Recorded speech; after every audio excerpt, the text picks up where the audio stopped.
Hi guys, I want to apologize for the audio right away. I know it's probably sounding echoey, but my mics went out today, so I promise to have that fixed by the next time I do a video. But I had to go ahead and talk about the teaser trailer for Superman actually dropped. So I couldn't get past that. I apologize right away. I had to tell you guys how I feel about this particular trailer. And going into this trailer, when I went to bed last night, I was like, I am going to be right down here, right back in the middle where I thought I was going to be, because this trailer didn't disappoint, but it didn't really up my excitement for this movie coming out. It's one of those things where, like, a franchise is just now starting, and you're starting the first movie based on a cinematic universe for DC. I mean, look, we've already had one fail, so they needed this particular trailer to be something that kind of wowed people, that really got them excited about what James Gunn was going to do for the future for the DCU. I have to say that this trailer didn't do much. Not for me, at least. Maybe for you. Please put in the comments if it actually did for you. It didn't do much for me. It kind of left me right here in the middle, where I started. So I hope that this doesn't spoil the box office for upcoming Superman, or maybe derail what they're going to do for the rest of the universe. But with that being said, we're here to talk about the trailer, so I'm going to tell you what I like about it and what I don't like about it, basically in goods fashion. So first thing, the things that I liked about it, aka the goods, I know you guys are going to say that, is the simple fact that this thing, or I'll say it this way, the first thing I like about this is that I love the casting of David Cornsweet. I think he gives a lot of the physical presence that's needed for Clark Kent and Superman. And I'm hoping, because I don't get a lot of dialogue in this particular film, is that he can kind of work that back and forth, where his Clark Kent is different from his actual Superman, and they're not just different by one wears glasses and one doesn't wear glasses. But starting us off in this particular trailer, we get to see him walking among the masses, where he's towering over people. And I love that, because in our last film, or our last version of Superman, with Henry Cavill is not really tall. And we didn't really get to see that kind of dichotomy between humans and Superman. And that's one of the things that we really get to see coming off, where it's like he's looking over and you kind of think, like, how does Superman view us? And that's very evident in that particular scene. We also get to see him going and being awkward as Clark Kent. So much so that his suit doesn't fit, and his nerdy glasses, and he seems to be out of place inside his own work. So I'm very excited to see his version of Superman. And it's not that anybody's given us a bad version of Superman, Nicolas Cage, but I want to see that he kind of follows suit and gives us something amazing that we can walk away and say that is now my Superman, like we did with Henry Cavill, and even for me with Brandon Roth and Christopher Reeve, obviously. But other things that I liked about this particular trailer is the simple fact the action scenes are going to take place throughout the whole movie. At least I think. One of the things in the trailer is that they show multiple things that don't seem to be combined. Most trailers kind of show us what the third act is going to be. It's going to be a bunch of stories, Act 1 and 2, and then maybe he might do something in Act 3. We're talking to you, Brandon Roth, and Superman Returns. But with that being said, we're seeing a clip of him saving a young girl. We don't know when this takes place. It seems like it would be anything, him doing some type of life saving. We see him fighting a freaking kaiju. How does a kaiju get to Metropolis? I don't know. Comic books. But with that being said, we obviously see that there's going to be different elements of him actually saving Metropolis and the world going throughout the movie, as opposed to just being to that third act. And that third act action scene seems like it's going to be something special, because he's taking on somebody dressed in all black. It's not Zod. Dressed in all black, who seems to be kind of giving him a tough time.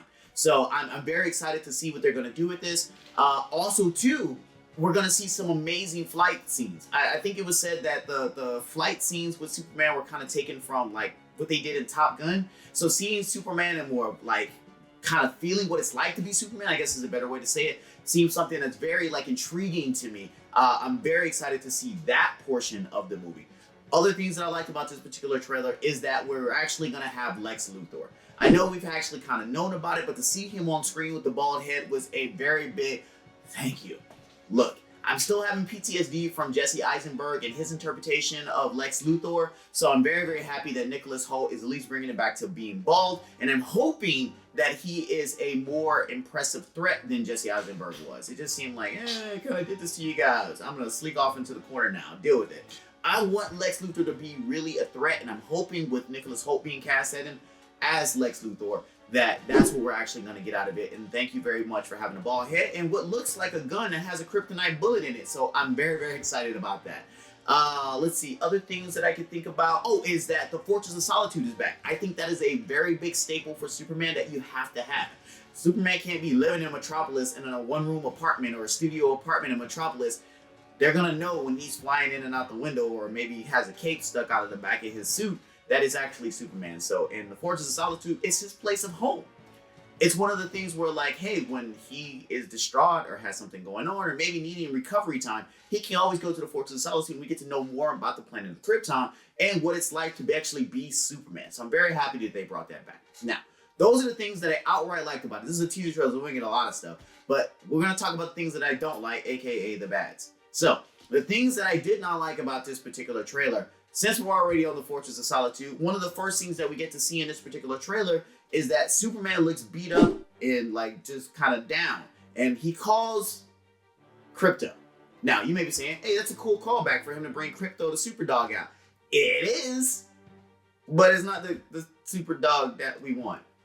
It looks like some type of terrier, some wire hair terrier. And before you guys talk about it, yes, I know James Gunn basically put a version of his own dog into the particular movie. But if you're a fan of the cartoon and the comics, Krypto's supposed to be a white lamb.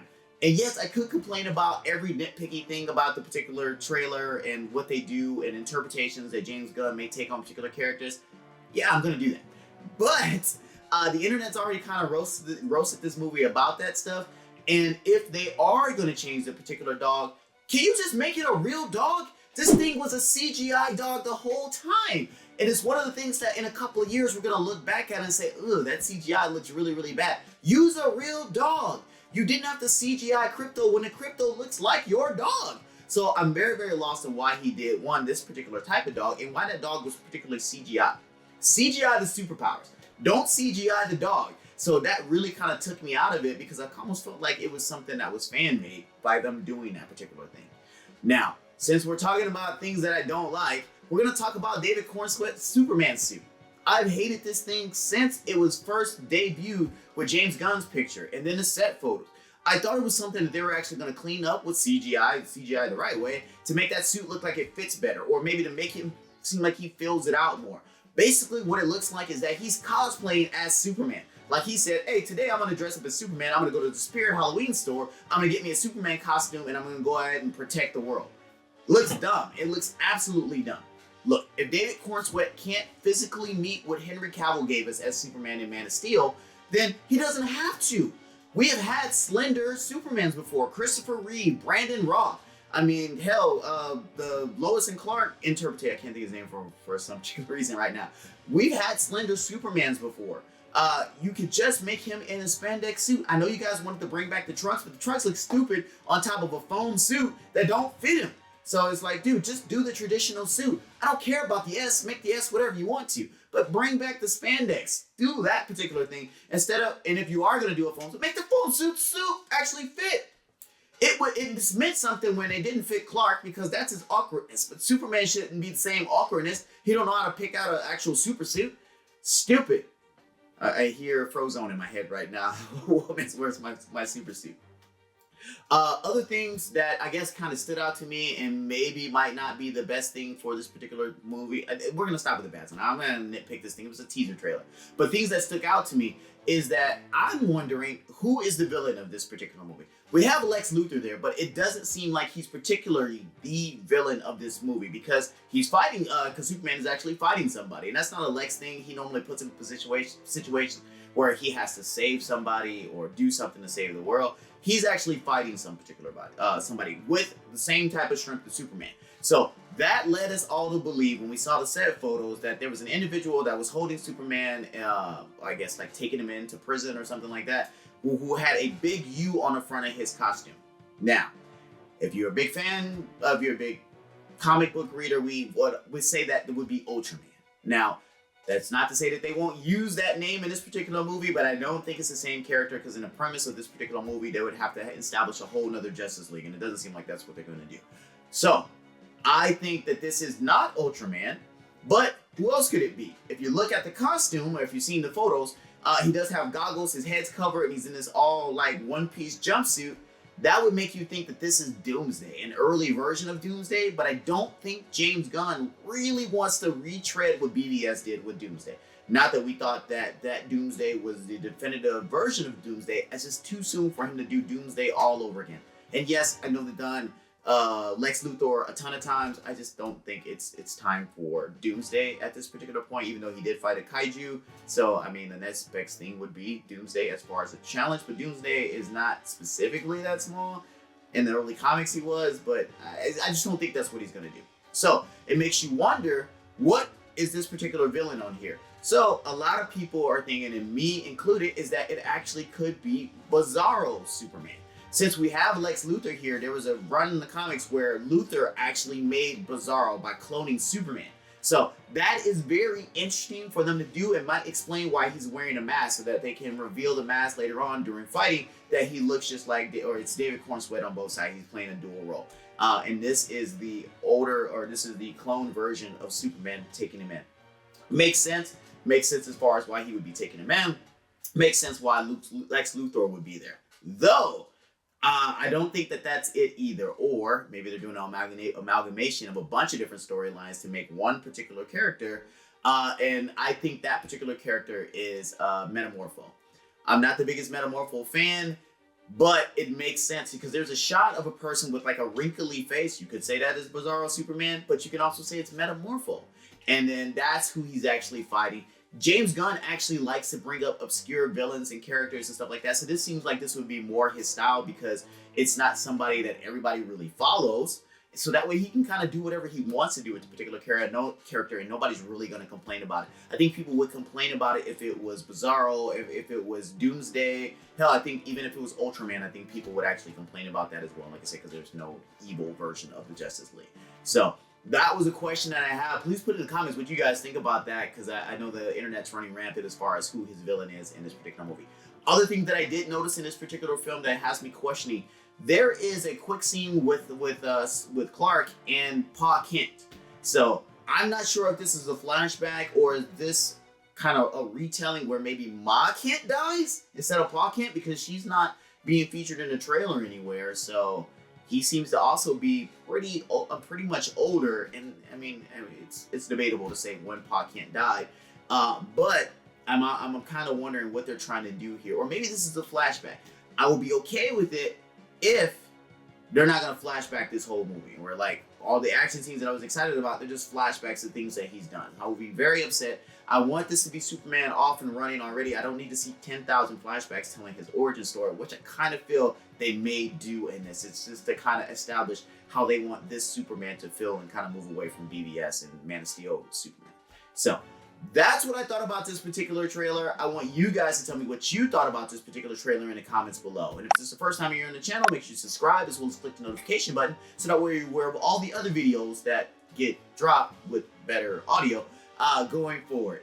Yeah, so I mean, I'm not super high as far as the excitement. Hopefully when the full official trailer comes out, I will be a little bit higher because we'll get more of the dialogue and story from this. This right now is a collection of a bunch of scenes that really don't tell us much as opposed to all the stuff that I've been talking about.